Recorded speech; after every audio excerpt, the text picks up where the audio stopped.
Good evening, ladies and gentlemen, colleagues. It's good to have you here at this webinar for the BCS IRMA SG. It's our first one of 2021. We've got quite a program as well lined up for 2021 as well. My name is Darren Roberts and I am the new BCS chair here at the IRMA Specialist Group. And at the moment, quickly before we hand on to Mike, we do have a number of vacancies at the moment on the committee at the BCS IRMA. It's a great opportunity to get involved with one of the oldest specialist groups in the BCS. It's a voluntary opportunity, but it also looks pretty good on CVs as well with regards to helping us all make IT good for society. Please feel free to hook up with us afterwards if you're interested in one of the roles that will come up, and it'll be good to hear from you. In the meantime, as an audit manager myself, certainly emerging technologies are something on my agenda for 2021, and one of those is AI. Certainly one of the things that keeps me awake is with regards to how that governance of AI goes ahead and can be implemented so we can best advise our clients. Luckily today we have Mike Small from Cooper & Cole, who is a senior analyst there. Mike has very kindly done presentations for the BCS IRMA before, so it's great to have him back. Can I just say also that while the presentation is going on by Mike, all microphones are muted. Can I also ask that anyone who is also a presenter other than Mike to mute their microphones as well, please. We will be taking questions throughout, but we'll be holding the Q&A session after Mike's presentation. On the control panel on the right-hand side, there is the facility for you to answer questions, and afterwards I'll be facilitating the session going forward. In the meantime, can I just ask you to enjoy the session? And as I said, any questions, please forward them for the Q&A afterwards. And I'll hand you over to Mike Small. Thank you, Mike. Okay, thank you, Darren, and good evening, everyone. And it's nice to be with you again, although it's a shame that we're not in the usual BCS headquarters in London. But like everyone else, and like most of the stuff that we're doing in Cooper & Cole, and indeed the stuff that I'm doing with the University of Salford, it's all being done virtually now. So we've all become virtual virtuosos. So this evening, I'm going to be talking about AI for governance and the governance of AI. Now, the first thing is that it looks that most people have different views of what AI refers to. So I'm going to have a little introduction to what I mean by that and what I'm talking about. Then I'm going to cover some of the ways that we have seen AI being used for governance. And then finally, I'm going to talk about what the governance problems that are going to arise around AI will be, and some of the frameworks that are evolving around the world. So first of all, what is AI? Now, it may look that I'm very old, and I certainly am very old, but I was working on this stuff in the 1980s when I worked for ICL, and ICL had a government project which was called the ALVI project, which was looking at all kinds of different things, including artificial intelligence. Now, one of the key things that has happened is that the technologies that underlie what we are now calling artificial intelligence and machine learning have been around for some time. In fact, the genesis of the mathematics came in the 1940s with something called threshold logic. And in 1952, there was, or 1954, I think it was, there was a mathematical model called the perceptron, which is basically the fundamental neural network that we now talk about. And the thing that has changed is the amount of computing power and the amount of data storage that is practically accessible, which has made these different things much more practical. So most of these now are focusing around the area of neural networks, but that is not the only approach. And so some of the things that we have seen that have evolved remarkably is things like natural language programming. And indeed, there is a functionality now in my version of PowerPoint, which would allow not only what I am speaking to be done through closed captioning, but it could also translate it into different languages in real time. That machine learning is in fact what the neural networks have evolved into, and that is really what most of what is being exploited as AI at the moment is really focused on. The idea is that image processing is also an enormously advanced technology, again, mainly based on the exploitation of neural networks. And we've all seen the enormous amount of concern that's been expressed around the attempt to identify people using visual images and so forth, which interestingly is certainly at least 10 or 15 years old. There is also things involved in machine reasoning and robotics. Now, going back to what I said in the first place, one of the driving factors behind artificial intelligence is coming from the vast amount of data that is now being collected by the mass collectors, and simply being unable to analyze this data is an enormous step forward. And not only that, but the problem that most of these analysts find is that it's a very labor-intensive process to actually train a machine learning system. And so one of the ideas is to be able to try and train the machine learning systems, or to adapt the machine learning systems so that they can do the analysis themselves. So to focus on machine learning, what you are trying to do is to use training data to create a learned algorithm, which will then effectively simulate the way in which people behave, or the way in which people would make decisions. And there is no doubt that this is an enormously powerful system. It is also a system that is fundamentally based on mathematics. And in very simple terms, some of the simple models you can look at are what you probably learned about in maths and statistics, linear regression. But using something like the perceptron, where basically you have the notion that with a set of inputs, you have to find the weights which you give to each of those inputs, which would then get the correct answers for the vast amount of data that you feed at it. So the way that that training takes place is it is an iterative process that consumes vast amounts of computing power, and in fact is a very simple computational process which is ideally suited to the kind of graphical processing units that you now have. And that kind of stuff is being sold by the large cloud service providers. And indeed, that is leading to the exploit. They're providing toolkits which allow organizations to exploit the technology stacks that they provide with the tools that they provide to apply this to different kinds of problems.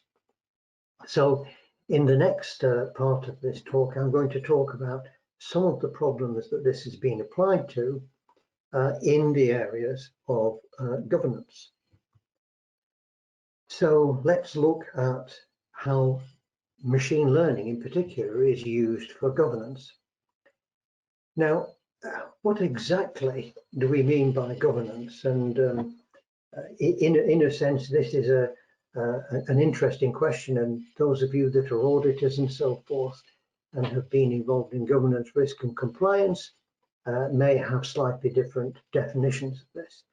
But in a sense, the problem that organizations face is how to behave in a way which is ethical, that involves managing the risks that they face, and also at the same time being compliant with the plethora of regulations that come up. And that is going to be the background against which AI projects are going to run, and AI and machine learning may indeed help organizations to be able to be more better governed. So at the moment, the problem with governance is the vast amount of regulation that is coming throughout industry, not only the information technology industry.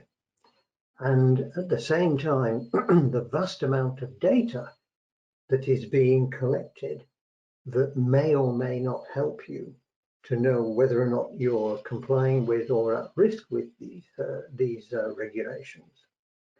The sheer volume of regulations that come along mean that it's very difficult to find all the skills that are needed to be able to ensure compliance, to ensure the management of risk.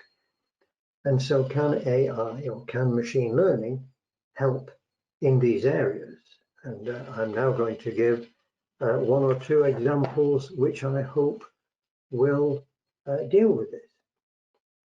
So one of the large cloud service providers is now pushing the idea of what they call process assistance.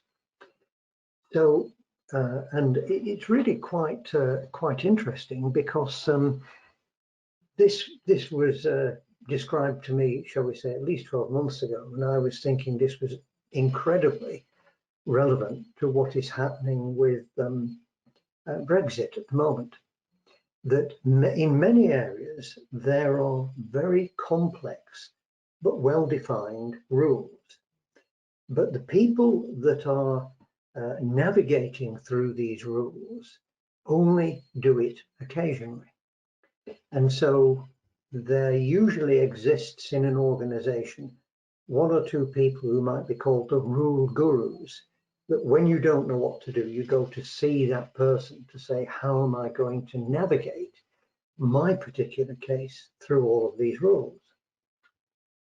And so the idea here is that you can well imagine how you could build a machine learning or a rule-based system which would help the occasional user to actually process their particular instance in a compliant way in accordance with these rules. And that has turned out to be quite beneficial in the actual examples that I was given, where it turns out that simply doing things like recognizing the most commonly needed pieces of data that are relevant and helping the users to find that, as well as alerting the user to quirks that may not have been immediately obvious that apply to their particular example. And so this kind of system, which is really a process assistant, is in fact one of the successful ways that this is being applied, and it helps organizations to comply first time, to fill the paperwork in correctly first time, to make their planning application correct first time. And so it's a tool to help to be compliant. Now, nearly every one of the major security analytic systems that we come across in our role as security product analysts now has some kind of abnormality detectors in it. And one of the big problems with the security arena is that there are enormous amounts of telemetry that comes from the various security devices. And the problem is knowing what is normal and what is abnormal. And so the notion that you could have some kind of self-learning system that will help you to immediately spot abnormal behavior is in fact incredibly useful. Now, it's fascinating because one of these journalists from America sort of got in touch with me and was raging at me, saying that the security area wasn't using artificial intelligence. And I had to disabuse her of that, because it is now, this kind of stuff is widely embedded in nearly all of the major security products, and it works to some extent, in the sense that at the very beginning we talked about it has no common sense. So it simply recognizes over time what is a pattern that is the normal pattern, and when things start to occur that are abnormal, it will raise its hand and say, look at this. And in the sense that it learns, because if your feedback to it raising its hand is, well, actually that was perfectly normal, it will, that kind of trains on the job to do this. And typically these are looking for abnormal behavior around devices or people. And this is a very powerful approach when you can make it work. Now, this is taking that a stage further. And I think this represents what is really probably much of the state of the art in this kind of thing, which is that you're not yet at the stage where you can simply replace people. You're more at a point where you can say, I can help people, or I can make systems which will help people by bringing together information in a more coherent fashion. And so IBM put together their famous Watson system together with their QRadar event security event management, or SOAR, or whatever it's called nowadays. And what this did was, this is something which is ingesting not only the information that comes from the security event logs, but also the information that can be found in the sort of websites and blog posts and other things like this that talk about emerging threats, manuals of security, the manuals relating to different products and so forth, and put all this together. And when they showed this to me and explained it, it turned out that it was actually quite a challenge to do this training. And this training is not something that should be underestimated. But by doing that, they were able to say that they could take a junior analyst and make that junior analyst be more performant in terms of the accuracy with which they would identify the kinds of things that need to be looked into. And taking this a stage further and applying this to regulatory compliance. Now, one of the problems is that the majority of organizations, and certainly financial organizations, is faced with this tidal wave of obligations that come from different and new compliance regulations. And so the idea here is that they have been developing a system which will trawl through regulatory text, identifying obligations, comparing these with what the company, which ones are applicable to the company, and to find whether or not the company already has relevant controls, and if those controls are in fact actually going to be useful.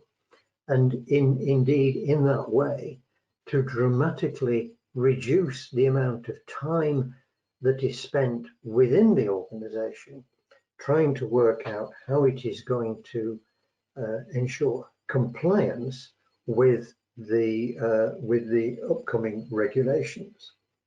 So those are really interesting and I think potentially quite useful tools which are using the kinds of technologies which exist today, which are mostly speaking based on neural networks together with some kind of rule-based stuff, and coming up with the goods.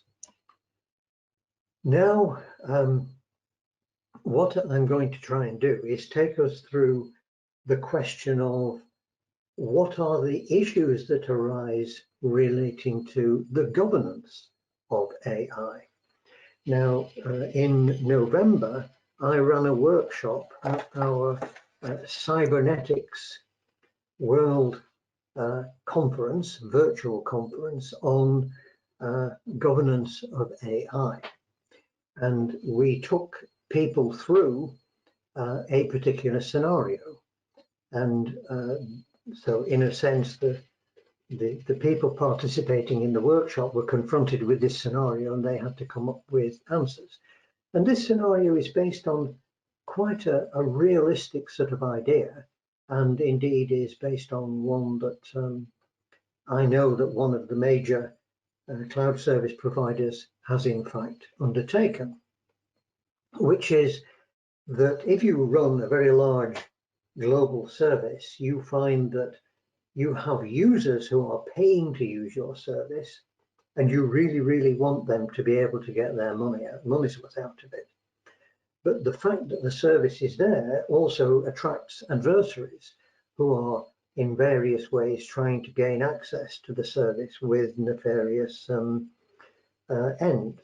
So could you use machine learning and artificial intelligence to improve the detection of these adversarial attacks?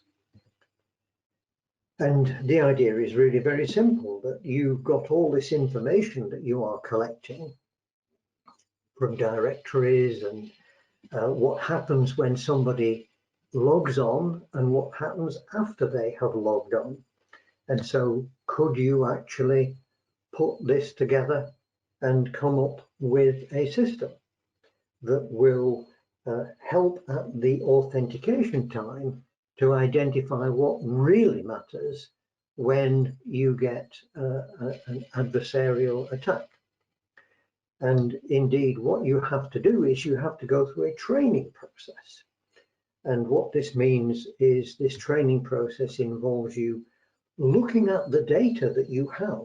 And you've got all of this data, which comes from your session logs, your actual behavior, the threat data that you knew existed, your authentication log, and so forth. And then with the benefit of hindsight, you then look at what actually happened, and you get some things which were truly allowing people in, that there are some occasions when you truly and correctly deter and refuse access by an adversary.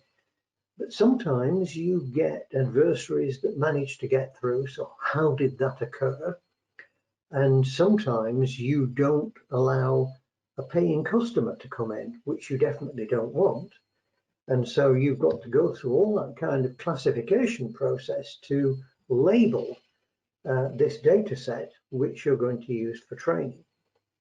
And indeed, in the real world, the organization that did this took 4 years with a team of about 18 people, and they nearly gave up twice. for all kinds of different reasons. So whilst it is possible to do these things, it is really important not to underestimate the challenges that are involved in that. So what might the challenges be if you wanted to do this? And so we've identified 8 challenges which go from explainability through the data privacy issues, looking at bias, how you manage the whole life cycle of the project, how you integrate this with and do it in a way which is culturally ethical, what human involvement you really need to have, as well as how you deal with things like adversarial attacks and internal risk management. So I'm going to go through each one of those areas and give a small explanation, if you will, of what you need to be thinking about and you need to do. And one of the most difficult problems is explainability. Now, you might well say that when your autonomous brakes on your car stop you from hitting a pedestrian, then you don't really have time to demand an explanation as to why the thing has put the brakes on. However, if you are trying to train the data, if you are trying to train the system, if it's getting it wrong, it can't say to you, this is why I thought that the answer was this. And unless you can get an explanation out of the system, it becomes very difficult and a matter of trial and error as to how you change the training data. So this is the first problem, that explainability, which you think would be one of the last things you need to think about, actually turns out to be one of the major problems to do with developing the actual teaching model in the first place. Now, there's various systems, but this local interpretable model agnostic approach called LINE is what is commonly being used now. So if you are using certain kinds of systems, and in particular rule-based or decision tree-based systems, give you a very good way of dealing with providing an explanation, because the explanation becomes in terms of the rules that are fired. However, not all rules, not all things are rule-based. So if you just have a black box model, then you're saying, can we post-fit some algorithms onto this black box model, which tries to give an understanding of and a way of how it explains it. And so this then leads you into the problem. And when you look at this, and the wonderful example that's given, if you have images, you know, what will have happened is that somewhere in that image, there will be the part of the image that actually matters. And it may well be that that is, if you will, false learning, that it has learned that it was a sunny day rather than that it actually is the thing that's in the image that really matters.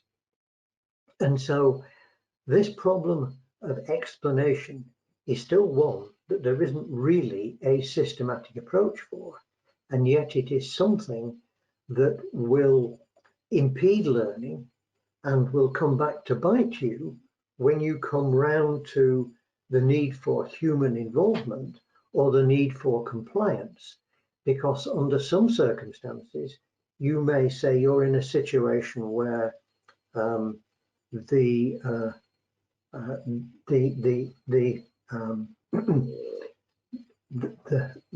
sorry, you may be in a situation where you are required by obligation to actually provide a human-based explanation as to what the decision was based on. And certainly, if you went to a doctor and he just basically said to you, sorry, old chap, it's terminal, I can't do anything, you might find that you wanted to have a deeper explanation than simply something as brutal as that. Now, the next question is to do with privacy. And so this is one of the common problems that I think frequently comes up in the use of security data. And so can you use this security data under the various privacy legislations? And if we look at the question of GDPR, which is an interesting example, and of course, now we've gone through Brexit, we're talking about the 2018 data privacy legislation. But if you look at the kind of data that we've got, is it personal data under GDPR? It absolutely certainly is. It's IP addresses, it's logon details, it's names, it's potentially locations, it may be other kinds of information which you have gathered about the device that they're using. They may have used personal information like their grandmother's maiden name and things like this, or their shoe size as part of what they have to put to log in. So it's certainly personal data. And then if you say, what does GDPR cover when it says processing? Processing covers basically any use and including storage and so forth. And so it seems to be definitely processing. So have you got the right to do this under GDPR? And so really you need to think very carefully about whether or not you are entitled to use this. And you almost certainly need to talk to your data protection officer, or if not him, your lawyers, your company lawyers, to determine whether or not this is correct and this is permissible. Now, in effect, what the organization that did this used as their way to get around it, because they wanted to be compliant, they actually used anonymization as a way of dealing with the problem of privacy. So the data that they were using for the training data and the data that they were using was anonymized or pseudonymized in some way, so that they believed that that made it legitimate. However, whether or not you like it, this is an issue that you need to take on board and you need to think about. So privacy is one of the things. Now, the other issue to do with data is the issue to do with bias. Now, this wonderful picture here is an example of a sensor which didn't detect a dark hand. And most of the examples that have come to do with training bias have been to do with the inability of training data sets to adequately train people who are not white Caucasians to look at the characteristics of people, or to distinguish between people who are male and female and get different levels of result with females than with males. And so a lot of it has been around the identification of objects, and it's alleged that the data sets that are being used are biased to what kind of people actually fit into the data sets. And that is a problem. So how do you overcome the problem of that? And what in fact, there are various approaches, but one of them is this system called fairness, accountability, and transparency.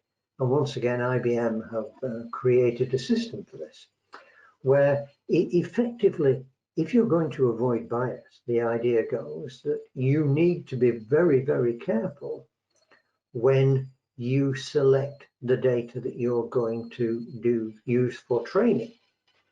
And you need to take care not only in selecting this data, but when you are testing, you need to try and include some kind of testing which is specifically intended to deal with checking for bias and bias mitigation. So in a sense, that idea appears to be one of that you can build a process that will deal with that.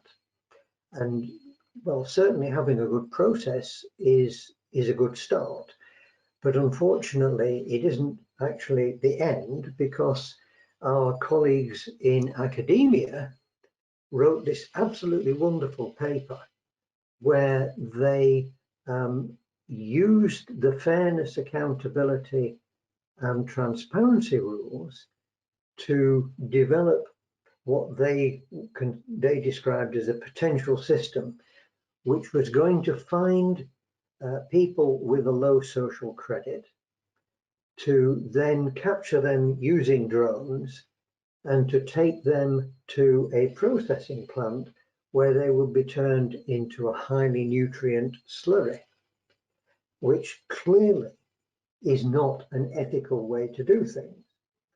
So simply looking at fairness, accountability and transparency is not sufficient. It may help to deal with bias, but it didn't actually prevent somebody from building a system which they claimed could meet all of this.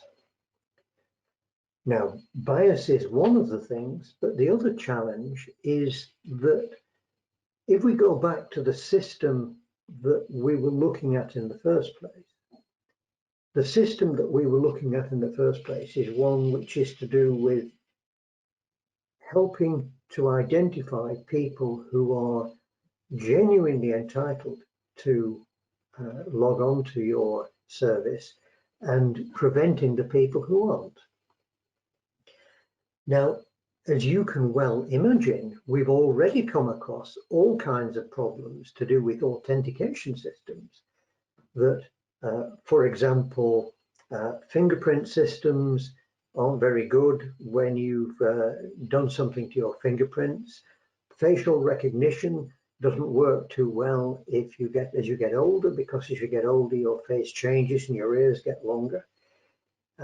Things like retina scanning don't really work if you have various kinds of visual defects. And if you then add on to this people who have all kinds of other potential disabilities, you can imagine how easy it would be to build a system which would appear to discriminate against people with different kinds of disabilities. And so it is really important that you take this into account. And not only that, but the problem that we have here, again, looking at our issue to do with authentication, is that whatever checks you put in, whatever approach you take to stopping the bad guys are also intelligent, and they will discover that you have found the trick that they were using, and so they will stop using that trick and try using another one. And so having trained and validated the system, when you've deployed it, you need to continually reassess it. It's no good simply saying that I've made it work once, because you are in a dynamic situation and it has to continually be refined to deal with the way in which the system, the world has changed around it.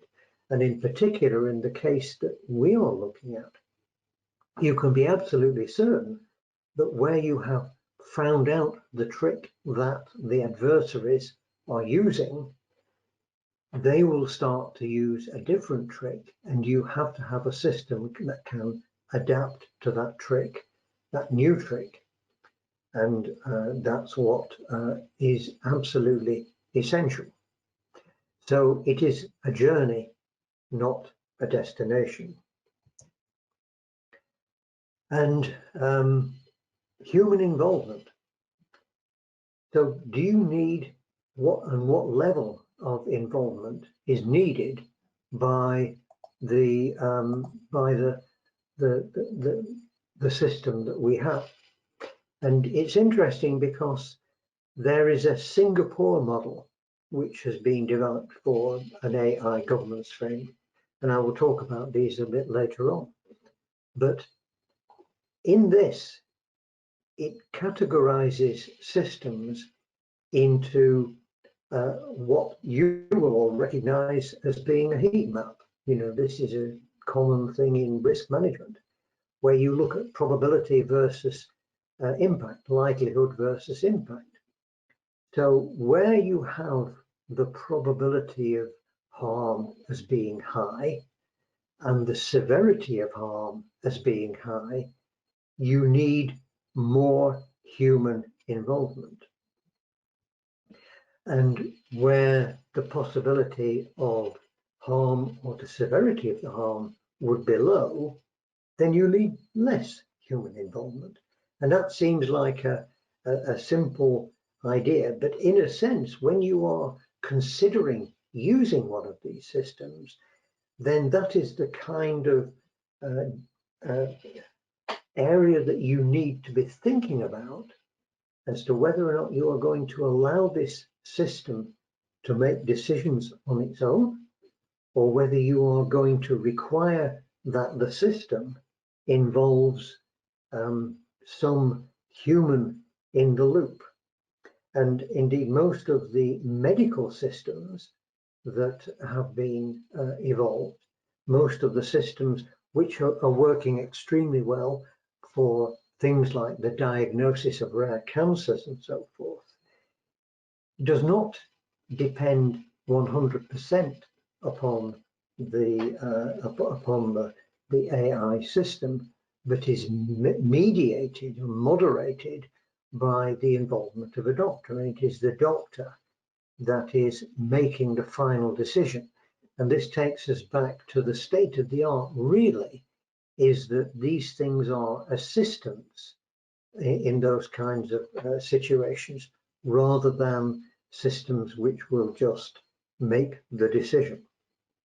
And again, I'm talking, as I said at the very beginning, this is about the kind of system which you as an organization are probably going to be thinking about developing using some of the tools that are readily on the market. That is not the same kind of problem as the university that is trying to create an aeroplane that will fly itself, or a car that will drive itself. For most normal exploitations of the state of the art, it is, can we apply this like I described in this example scenario? As we move forward, those kinds of things become more important. The human involvement becomes more important. Another interesting area is the ability, and this comes back to explanation and the difficulty of understanding how it is that the system has learned what it has learned. How easily could you confuse the system? And so a whole series of university researchers have been working on these little holograms that you can stick on things or put near to things, which will confuse visual recognition. And what this is based on is that if you go back to the model that I described in the first place, the so-called perceptron, what you do is you've got loads and loads of points of data, and those points of data, which may be many pieces of data, are separated by a very fine line. And if you can do something that perturbs the data, then you can often very readily get the system to identify a person as a banana, a vacuum cleaner as a banana. And this is something that means that it is potentially subject to an adversarial attack. And so if you build a system which, if you will, the intelligent adversary can in fact play with to determine whether or not there are boundaries that it can push it over, where it will genuinely misinterpret in a way favorable to the adversary what it wants is happening. Now, the examples that we have seen recently, the Tesla car that could be steered off the road by sticking an invisible hologram on the road, is the one that stands out as most obvious. So this is something that you need to take care of and you need to take care about. Now, there isn't a simple answer as to how you do that, but this is something that comes back to how much damage would it do if it did get it wrong, and what level of response do you need to avoid this? Because most of these systems don't look at that picture and analyze the picture in the way you or I would. They simply look at the pixels and say, do these pixels match something that I in turn recognize? Whereas you and I look at the banana and say, oh yes, well, we know that's a banana. And one of the interesting things is that most of you could distinguish between a car and a sports car. And it's actually very difficult to explain to anybody all of the things that might make a sports car a sports car. And so you don't have any difficulty as a human being doing it, but it's quite difficult to train one of these things to do that. Now, how should you organize yourself in order to deal with the managing these risks? And so here's an example that's come from one of these approaches that I will talk about in a minute, where in a sense, you must already have some kind of risk system in place to deal with new systems and development. And the areas that you need to look at are the development process and the provenance of data. Because if you're going to train your system on data, can you be sure that the data that you have got is in fact coming from where you think it's coming from? And then when you are actually running the system, is it possible for somebody to stuff it with false data? And so those are the kind of fundamental things. And then you need to have this fitting into your normal risk management process, where you might have an approval board where you're going to involve some kind of consultation process with the developers and the lines of business that want it. And you might have some kind of assurance framework which you want to put in place specifically for this, or you may want to adapt your own existing development processes to look at that. So I've gone through basically all of the various areas of this, and now I'm just going to very quickly go through the governance frameworks part, and then we will have perhaps 5 minutes for some questions.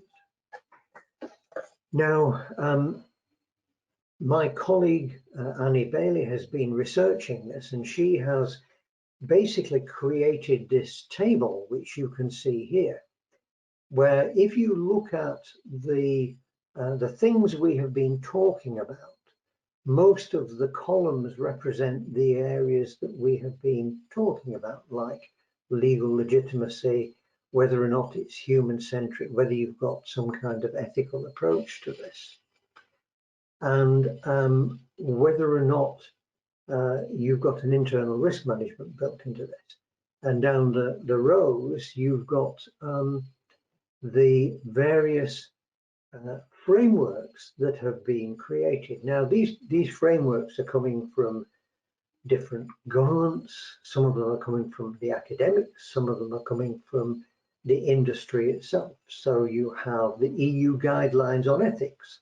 Indeed, only in the last couple of days, there was a communication from the VCS telling me that there was a consultation by the government on AI.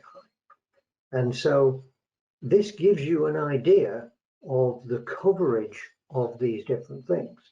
At the moment, there aren't any of these in law. These are things that are mostly out for consultation and are being thought about. So if you're in this, then you really need to be, if there's consultation going on, giving your opinion about it. And a link there takes you to a webcast which was done by my colleague Annie on this very subject. And if you look in more detail at the Singapore model, then this gives you a set of guiding principles about how decisions by the system should be explicable, they should be transparent, and that the system should be based on being human-centric. And they cover things like it covers things like the internal governance structure, how you determine the level of human involvement that should be there, what you need to do in managing the development and operation of it to minimize bias, and how you take a risk-based approach to this, and how you interact with the various stakeholders to deal with this. And it also defines a level of risk, you know, from the top being, shall we say, the Skynet that is going to come and eliminate the human race, through to something down at the bottom, which is considered to have no potential harm. And you can imagine that although this is looks quite easy, it's actually very difficult to really be sure that you understand the risk of many of these things. And this takes us back onto this difficult problem, which is, do we take a precautionary approach to these systems, or do we take an innovatory approach to these systems? Because increasingly we have seen a precautionary approach being taken in other areas, and I give this example frequently about the ones of genetic modification and so forth. And the example of the precautionary approach is where that genetic modification, which would have made a rice which would have saved the lives of millions of children, was prevented due to a precautionary approach. Whereas an innovatory approach would say, actually, this thing is going to really be a big help.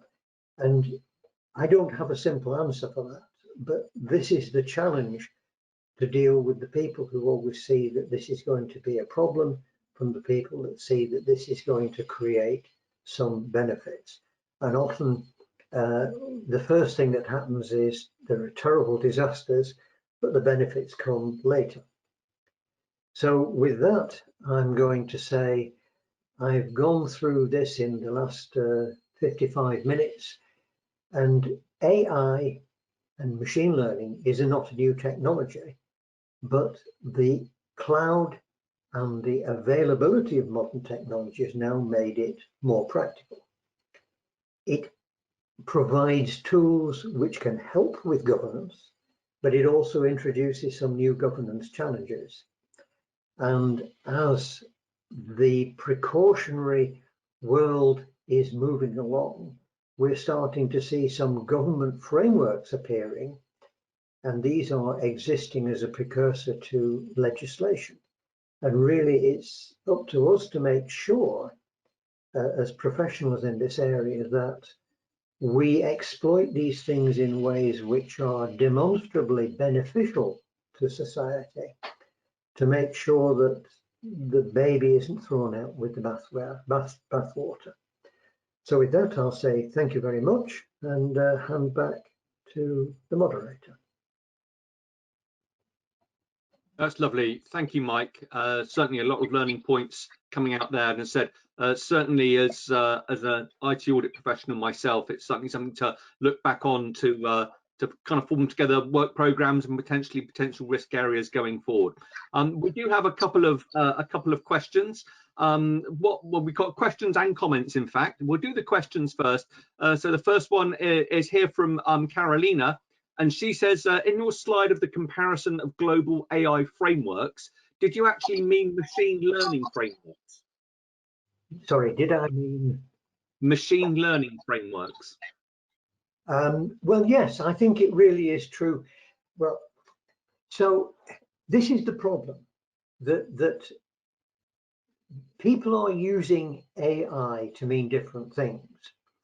And so I think that what is being exploited by the common or garden organizations is machine learning.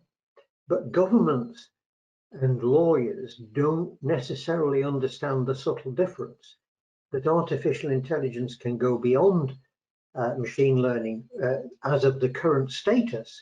So many of these are responding to a fear about what is becoming called general AI rather than specific AI, where general AI is the sort of Skynet, the system that is going to be able to take control of the planet. And so the frameworks are coming about because of that concern in organizations, but the actual application of AI for most companies today is in fact to do with exploiting these machine learning systems. Excellent. Thank you for that, Mike. And thank you, Carolina, for the question as well. So a couple of comments here. First of all, here from Carlo. And he says that my concern is about when people in charge of making decisions supported by AI are themselves a threat or corrupted. And that's kind of leading on from the second comment, really, from Stephen Murgatroyd, saying bad actors are using AI and don't care about ethics. So certainly for me, there's been a thing around AI and ethics. It's certainly something I think we did a joint presentation on it before. And what's your views on that, Mike, with regards to AI and ethics? Well, I think first of all, I cut out my slide on ethics, but let's go back to the comment about the adversaries. It is a fact that if you do analysis of spam emails, if you look at who is using AI, you will find that the cyber criminals, the cyber adversaries, are using it. And they are using it, for example, if you send out spam emails, you find what actually works. And so you can use machine learning to tune your spam emails in order to be more effective. You can use machine learning to improve the response rate and the effectiveness of your cyber attacks. And so this is the challenge, that once the technology comes out, there will always be bad people who will misapply that technology, as well as there will be good people who will apply it. And so it's like saying, well, there are people that are using, I mean, there was this wonderful example of the encrypted phones that were being used by the drug dealers. Does that mean that you should regulate phones in a different way? These are the kinds of problems that we face in society with every new technology development. And that takes me back to this precautionary versus innovatory balance, that if you try to suppress these things, what actually happens is that you never suppress the bad guys. The bad guys will still figure out a way of using it. All you do is suppress the good guys' use of it. And so once again, I'm glad to say that this is going to be the problem of my grandchildren rather than me.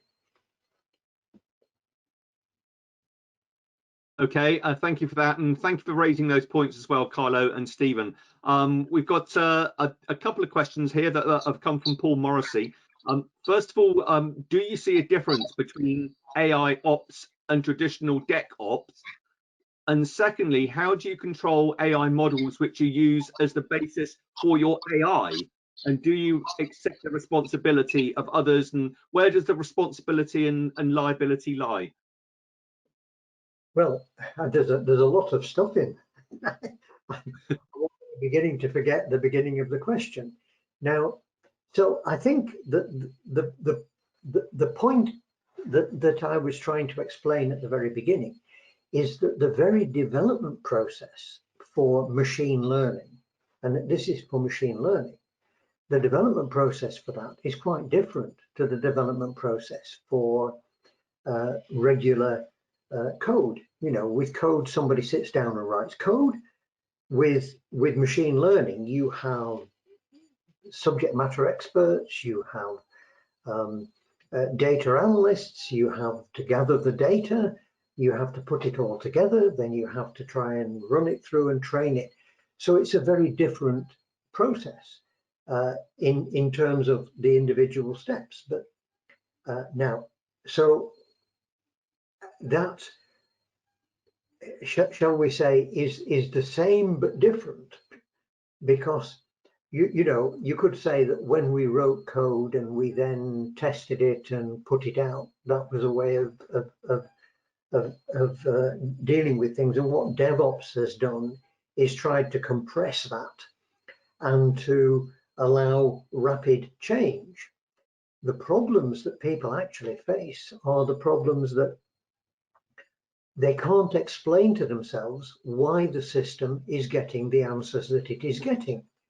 They may actually be getting the right answers, but they don't understand why it's getting these answers.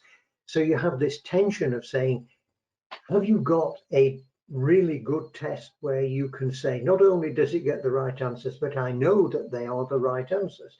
So being sure that it's working properly is more complicated. Do you want to be able to deploy changes quickly? Well, since it is a journey, not a destination, you do want to be able to deploy changes, but you need to have different kinds of tests to make sure that you can move on to the next one. So I think I've answered the first half of the questions, and I can't remember what the second half was, which I probably haven't. So could you remind me of the second half of the question? Yeah, no problems, Mike. So how do you control AI models which you use as the basis for your AI? Do you then accept the responsibility of the other one? Where does the responsibility and liability lie? Well, so again, this is really very interesting, because it certainly can't lie with the device, because it doesn't have any liability. So what's going to happen is that the organization that is deploying it is going to find themselves trying to explain, if they are challenged, why it did what it did. And that is then going to lead to, shall we say, a lawyer fest, because, you know, very few of these things actually are single level, you know, so you've got different components built into your system. So how do you deal with the chain of liability? Is the liability because the data you got to train it was false? Did you need to did you actually have a fault in your programming? And at the moment, I don't think anybody's figured out the answer to that. So once again, I'm sure the lawyers are going to make lots of money out of this when it all goes wrong. Okay, thank you, Mike. If there are any more questions, folks, then please get in touch with us. I'm just going to leave you, Mike, with a couple more comments that have been made by Stephen here. First of all, just things to bear in mind, really. GDPR pseudo anonymization has been shown to be reversible. Okay, and on the dev process, should this not include lawyers, psychologists, ethics experts, etc.? Well, so pseudonymization, yes, pseudonymization and anonymization. What the problem is that if you look at the Information Commissioner's Office actually published on their website, they basically say, if you are going to share data, then you are much better to share it in a pseudonymized form than not. So this again takes us back to this: is anything 100%? Can you be totally precautionary? So what I think I'm trying to say there is that GDPR specifically excludes pseudonymization. It says pseudonymous data is outside its scope. Now, obviously, there can then be an argument about whether or not this particular way of pseudonymization can be reversible or not. And there are reversible pseudonymizations and non-reversible ones. And no doubt, like with anonymization, there will be people who can figure it out. So are you better to do something than to do nothing? I would say yes. So what was the second comment? Sorry, I've lost you. Yep, hold on, Mike. Yep, here we are. The dev process, should this not include lawyers, psychologists, ethics experts, etc.? Well, yes, it depends what you're doing. And so in the development process that I described, I gave the top level things that you might want. Now, if you look at the ethical problems, it depends what it is that you're doing.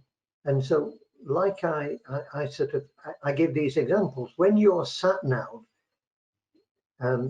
decides on a route for you, you know, most people would not consider that the sat nav, the route that the sat nav has chosen, is an ethical issue. Now, there may be, because there seem to be all kinds of people who are coming up with all kinds of bias and ethical things. But so it depends upon the problem. It depends upon what the kind of decision that you're going to make at the end of it is.